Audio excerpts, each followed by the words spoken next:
Resuming debate, reprise de débat, the honourable member for Cowichan-Malahat-Langford. Thank you very much, Madam Speaker. It gives me great honour to stand up in this House and give my thoughts on Bill C-63 on behalf of the hardworking and amazing constituents in Cowichan-Malahat-Langford. And I have to once again note on their behalf how unfortunate it is that we are having to debate this bill under the yoke of time allocation. This bill, again like so many others, being railroaded through this House because it seems like it's the only way this government can get its legislation through rather than having that meaningful dialogue with the opposition parties. I want to start off, Madam Speaker, by underlining some key facts and figures, and I will note they are not pretty. Over the last 30 years, workers have helped grow our economy by over 50%. But in spite of this, their salaries are stagnating and their retirements are becoming less secure. The inequality gap in Canada between the richest and the majority of Canadians is growing faster and wider than in other developed countries. The 100 richest Canadians now have the same wealth as the combined wealth of the 10 million less fortunate. Employment insurance is becoming harder to access. We now have statistics that show that less than 4 in 10 unemployed people qualify for insurance when they need it. And Madam Speaker, that statistic has not changed for some time now. In fact, none of these statistics have changed for quite some time now.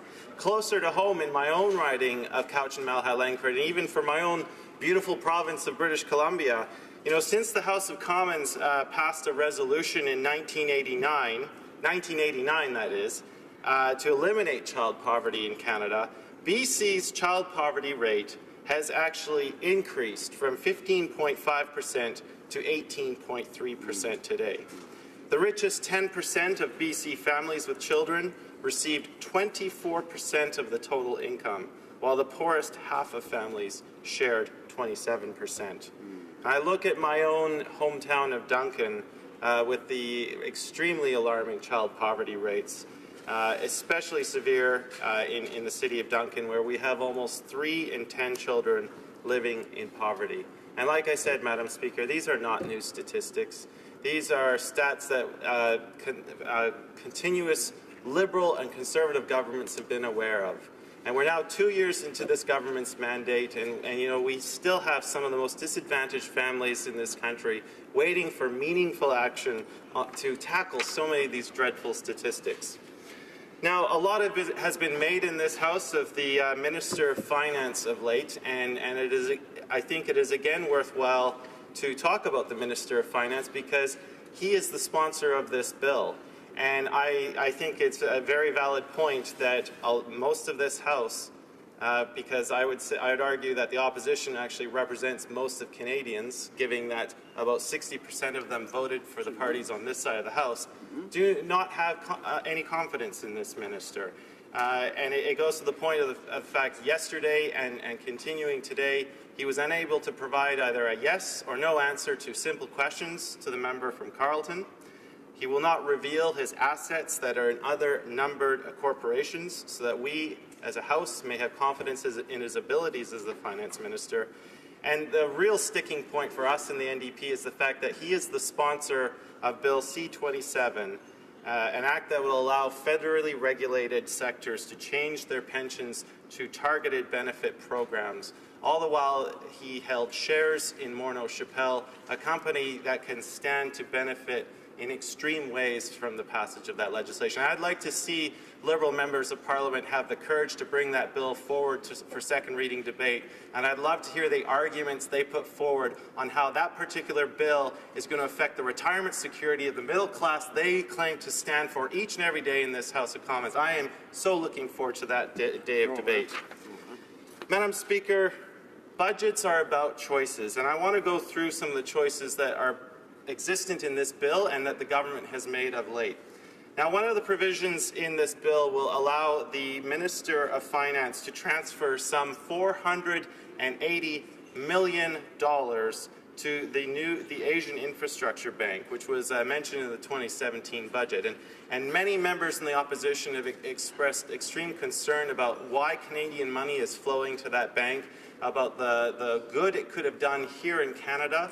I mean, $480 million for those of us who represent rural communities, that is untold riches of what it could do, what it could build in our local communities.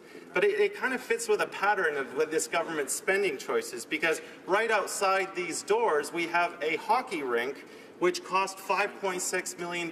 And I know the government likes to talk about it as a legacy project, but it's going to be dismantled after February, and it's only a block away from the largest skating rink in the world. So, $5.6 million is a princely sum of money to be spending on something that's going to make the front lawn of Parliament look better for 3 months.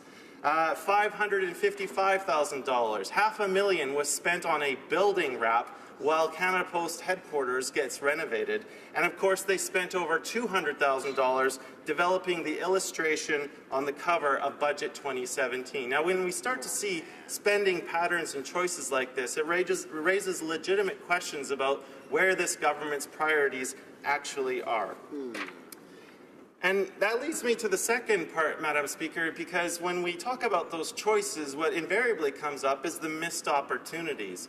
And, this budget implementation bill, because it's implementing certain measures of the budget that were announced earlier this year, it gives us as members of Parliament quite a large amount of latitude to talk about some of the choices that were not made. So we, for example, asked the Minister of Finance if he could include provisions to cap CEO stock options, those CEOs that make use of this loophole to shelter some of their income, to actively fight tax havens, to establish an all-important $15 minimum wage for federal workers, to show that kind of leadership to our provincial counterparts, to show that we actually care about the workers of this country, that we could have made huge investments in energy, efficiency home renovations. We could have addressed accessibility problems linked to housing, to drinking water, mental health services and education in First Nations communities, and more importantly, we could have established a universal farmer care program,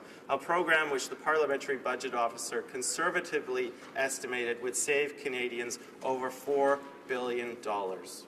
But none of these provisions, unfortunately, Madam Speaker, were implemented. Now, in March 2017, the government supported our party's motion to tackle tax havens and place a cap on those same tax loopholes by CEOs, which I just mentioned. And while the government supported it, we are still waiting for that concrete action. The concrete action to address the problems caused by tax measures that benefit those at the top. And the previous Conservative Speaker talked about a tax system which increasingly treats some at the top differently from those at the bottom. And he used the term nickel and diming, and I couldn't agree more. When you have vulnerable sectors of our Canadian society, those suffering from diabetes, unable to access the disability tax credit, and Madam Speaker, I've seen the costs that these families go through to treat their diabetes, and meanwhile you've got high-flying millionaires, Liberal friends at the top, able to use tax havens, use tax measures that none of us at the bottom could even dream about. And it goes to a sense of fairness. We need to institute that fairness in our tax system. We need to see that the government is supremely confident and serious about tackling this widespread problem. The Paradise Papers have only released the tip of the iceberg of how deep this problem goes, how deep the rot goes, and it really needs to be addressed. I know that the government likes to talk about the child benefit. Of course, families receiving money is a good thing, but it still does nothing to address the chronic shortage of available childcare spaces. And I have families talk to me so much about this, the fact that they cannot afford to get a second job because the costs of childcare are so high and the spaces are simply unavailable.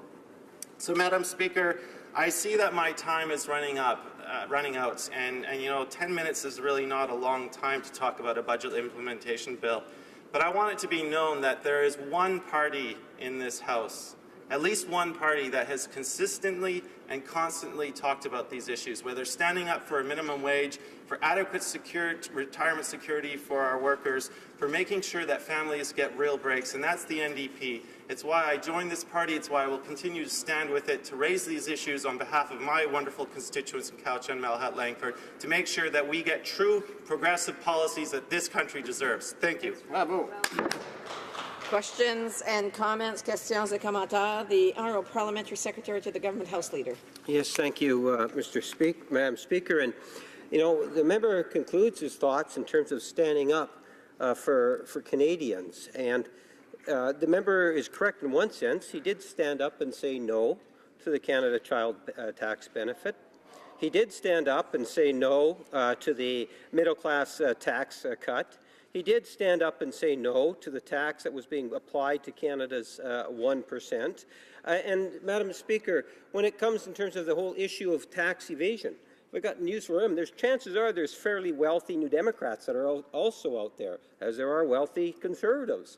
You know, there is a need for us to take a look at the way in which individuals avoid paying taxes, and that's why the government has in fact put in close to $1 billion to look and prosecute, where we can, tax evaders. I'm wondering if my colleague across the way would support that particular initiative that the government has brought forward, saying that we want and we've allocated out close to $1 billion to go after rich tax evaders, whether they're New Democratic wealthy, Conservative wealthy, or Liberal wealthy. Does he support that initiative? The Honourable Member for Cowichan-Malahat-Langford. Well, Madam Speaker, I have to stand here and address the misleading information that the Parliamentary Secretary just uttered right now. Because when he talks about us voting against the tax measures, I want it to be known that every single Liberal member of Parliament gave themselves the maximum tax bracket raise in that budget. The median income in Canada is around $41,000 a year, Madam Speaker. Those people got zero. That's a fact, Madam Speaker, and he can argue with me all he wants, but that's a fact. That's why we voted against that measure, and he knows that to be true. Of course, when we give tools to the CRA to make sure that they're cracking down on tax avoidance, we want to actually make sure that they are going after the people who deserve it, not nickel and diming the people at the bottom, and we're very concerned that the CRA's level of service and the way it's going after Canadians is completely misguided, and the Minister of National Revenue needs to stand in this House and be accountable for her agency's actions. Bravo. Questions and comments? Questions et commentaires. The Honourable Member for Vancouver East. Thank you very much, Madam Chair, and I thank my colleague for his comments. You know, the Budget Implementation Act is an important act because it really puts forward the measures that the government's going to enact through their budget. Now, one of the key issues that I know Canadians are deeply concerned about is about universal pharmacare. We have theoretically universal health care, but we saw the government vote against this with the Conservatives on an NDP motion to bring forward universal pharmacare. Can the member explain to me, in relation to the Budget Implementation Act, is there anything in that act that talks about universal pharmacare for Canadians? The Honourable Member for Cowichan-Malahat-Langford. Well, Madam Speaker, and I thank my colleague from Vancouver East for raising this important point, because when it comes to universal pharmacare, you know, healthcare has consistently been listed by Canadians as the #1 priority. And our supposedly progressive Liberal government, they like to talk the good talk, but when it comes to real action, we gave them the opportunity to implement a national pharmacare plan to actually really save money for Canadians on their prescriptions, and they were nowhere to be seen. So I want it to be known, Madam Speaker, that there is one party that will keep fighting the good fight. They're right here in the NDP. My constituents in Cowichan-Malahat-Langford can count on me to continue raising this issue on their behalf and making sure that the most disadvantaged members of our Canadian society get the help they deserve. Thank you very much. Time for a very brief question. The Honourable Member for Mississauga East Cooksville. Madam Speaker, and the member knows full well just how hard families work in his riding and my ridings right across this country. And Mr. Speaker, we, on our part, have to make sure that we support those families, support those children.